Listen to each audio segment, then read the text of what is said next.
আমি কিন্তু আমার একদম অন্তর থেকে, আমার মন থেকে জননেত্রী শেখ হাসিনাকে ভালোবাসি। আমার নিজের গড়ে বাজার না করে সেই টাকা দিয়ে কিন্তু আমি ঘুরে বেড়াচ্ছি। হ্যাঁ, আমি চলছি রাজপথে, যে আমি উবার নিয়ে এখানে সেখানে যাচ্ছি, জয় বাংলা বলছি।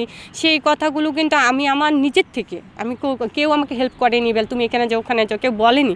আমি একদম আমার এই যে নির্বাচন তো হয়ে গেল, কিন্তু এই নির্বাচনে আওয়ামী লীগ কে নিষিদ্ধ করা হয়েছে, কিন্তু এই নির্বাচনটা কতটুকু যথার্থ হয়েছে বলে আপনি মনে করেন?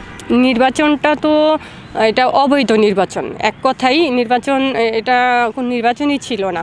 কারণ অবৈধ মানে যেই চক্রান্ত ষড়যন্ত্রকারী সুৎখুর ইনুসের কথা বলছি, সে নিজে একটা অবৈধ, আর ওর তার সে নির্বাচন ঘোষণা করেছে, নির্বাচন দিয়েছে অবৈধ।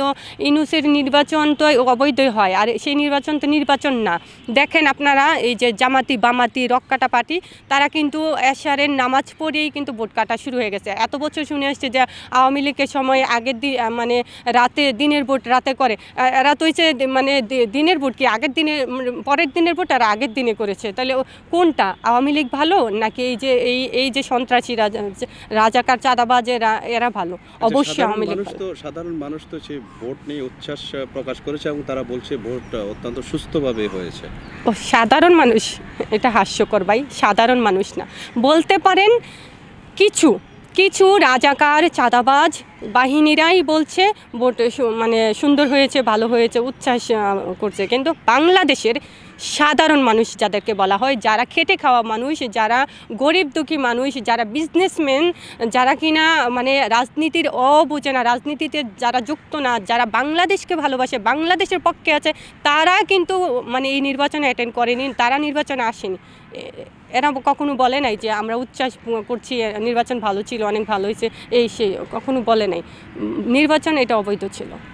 আচ্ছা, এখন আপনি এই বিএনপি আমরা দেখতেছি যে সারা দেশেই তারা আওয়ামী লীগের অফিস খুলে দিচ্ছে এবং আওয়ামী লীগকে মাঠে আনার চেষ্টা করতেছে, এই বিষয়টা আপনি কিভাবে দেখতেছেন?